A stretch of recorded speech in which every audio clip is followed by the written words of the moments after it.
What's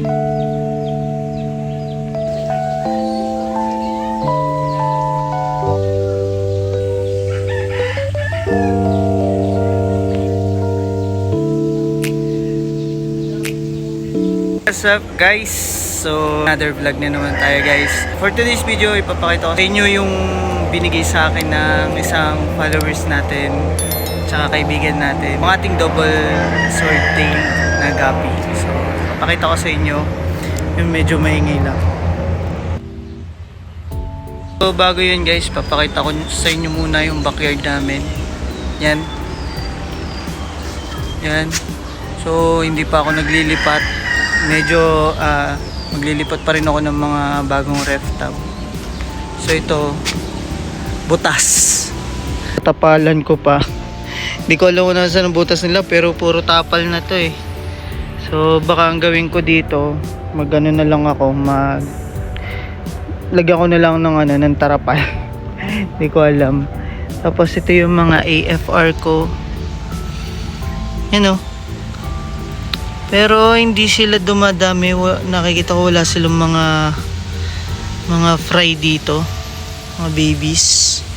Then ito, pakita ko sa inyo guys yung aking mga platy tsaka mga swordtail. So yan, dumami na talaga yung mga platy ko guys. Ito, nakakatuwa lang kasi dito guys, hindi ito mahuli. So hindi sila mahuli. Uy, may may gold, may golden, may full gold.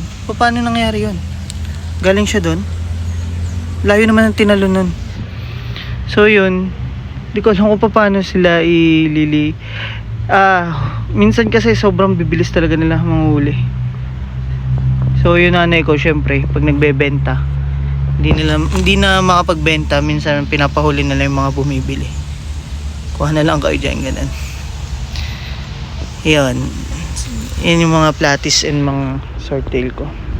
Tapos to, mga full gold ko. Ito, ang dami din ito guys. Then dito, wala tong laman. Babaguhin ko na lang to. Lalagyan ko lang din to, pero hindi ko pa alam kung ano ilalagay dito. Tapos dito yung mga pidert na red tail ko. Ayan.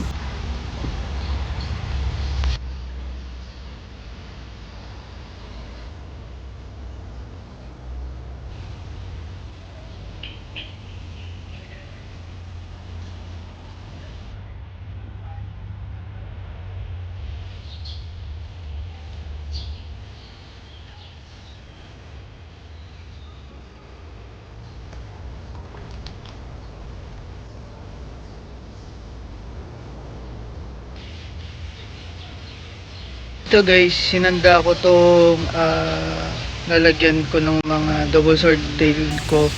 Kaya ito, ayan. So dito ko ilalagay yung mga double sword tail. Sobra kasing dami nila, so ipapakita ko sila. Tara.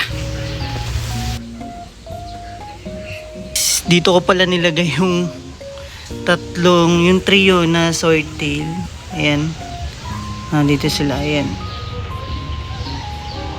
double sword tail siya, yellow base. So ito, bigay lang to sa akin guys. Then may mga anak din to. May mga anak na to. Yun, may isa pa nga eh. Ayan o. Hindi mo ba kasi yan o. Yan. Tapos nilagay ko siya, yung anak dito sa aquarium. So ipakita ko sa inyo. Guys. Ito. Ayan, narito na sila. So yun na, mga anak nila guys. Ang dami, di ba? Hindi ko lang alam kung may ilang peraso tong mga to, pero ang dami talaga nito guys. Hindi lang yan, meron pa dito, isa pa. Dalawa kasi yan. Hindi na siya kasya.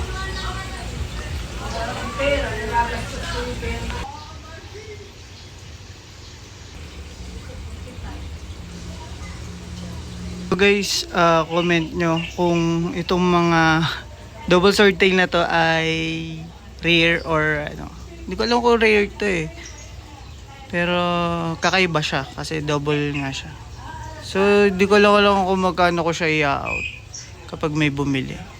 Well, labi naman to guys. So na-enjoy ko lang pagbe-breed ng mga isda ko. Kung may bibili, sige, why not? Kasi sobrang dami din naman.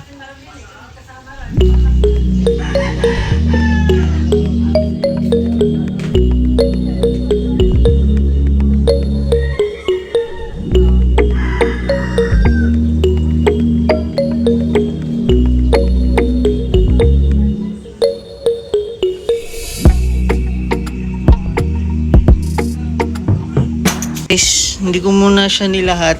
So may tinira pa akong konti dyan. Ito na lang muna yung kinuha ko. So tara, dali na natin doon.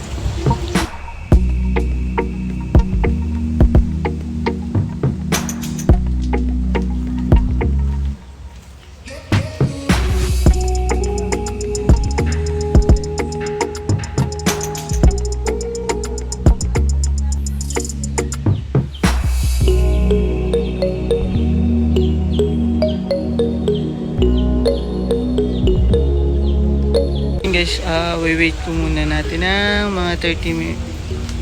Siguro mga 10 minutes. Pwede na yun. So yun. Lalaki na ng crayfish ko. Ayun pa ang isa.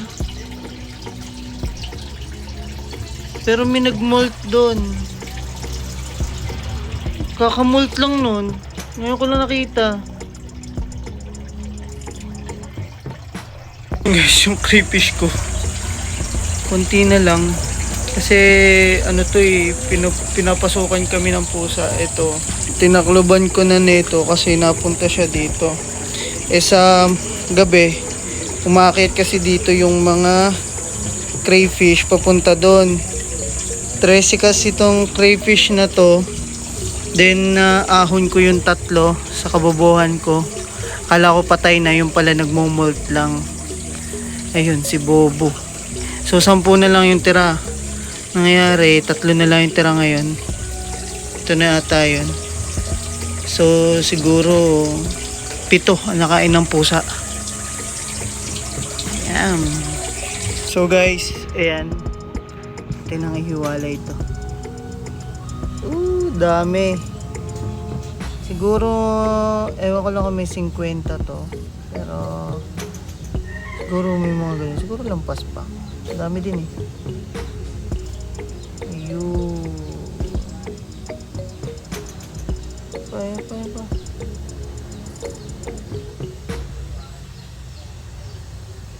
Ayaw nila talaga umalis oh. Loyal yan. Yun. Bus na. Oops. Wala na. Pwede na itong pag-breedan ulit. Yun na. So guys,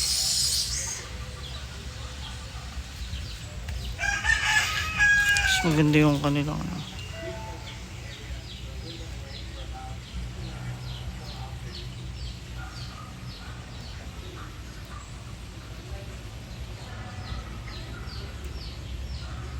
Guys, hanggang dito na lang muna ang aking vlog and see you on my next vlog guys. Bye!